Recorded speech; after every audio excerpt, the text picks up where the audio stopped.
You need to identify your big ideas, and there should only be 2 or 3 of them. And then if a senior leader, the main job of a senior leader is to identify 2 or 3 important ideas and then to enforce great execution against those big ideas. And the good news is that the big ideas are usually incredibly easy to identify.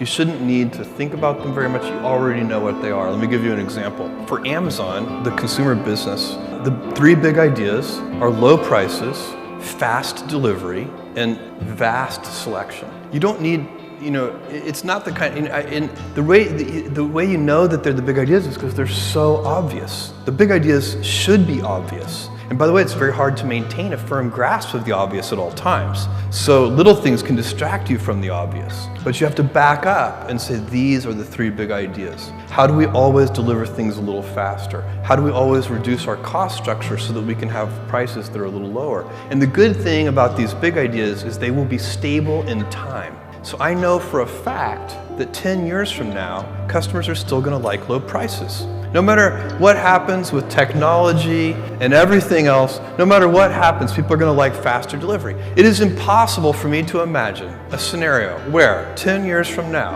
a customer comes to me and says, Jeff, I love Amazon. I just wish you delivered a little more slowly. This is so inconceivable that you can have great conviction as a leader to continue to put energy into driving speed of delivery. And whatever you're, in AWS, I know that customers, they like low prices, they like availability, they don't want the services to be down, they like data security. It's not very hard to figure out what the big ideas are, and then you can keep putting energy into those things, and you spin up those flywheels, and they'll still be paying you dividends 10 years from now. And what I'm saying, I'm putting it in kind of a business context, but for those of you who are in government, these principles would apply identically to a government organization. You should figure out what the big ideas are and just spin up flywheels. Get those things rolling.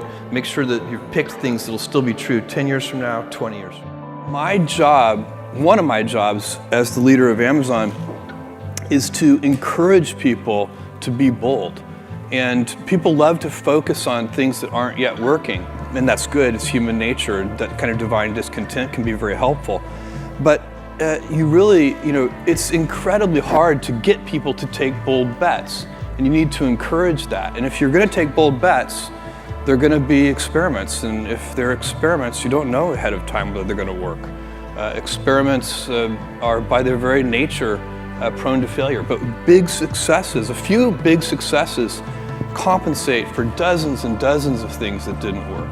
The stress primarily comes from not taking action over something that you can have some control over. So if I find that some particular thing is causing me to have stress, that's a warning flag for me. What it means is there's something that I haven't completely identified, perhaps in my conscious mind, that is bothering me, and I haven't yet taken any action. I find as soon as I identify it and make the first phone call or send off the first email message or whatever it is that we're going to do to start to address that situation, even if it's not solved, the mere fact that we're addressing it dramatically reduces any stress that might come from it. So stress comes from ignoring things that you shouldn't be ignoring, I think in large part. So stress doesn't come, people get stress wrong all the time in my opinion.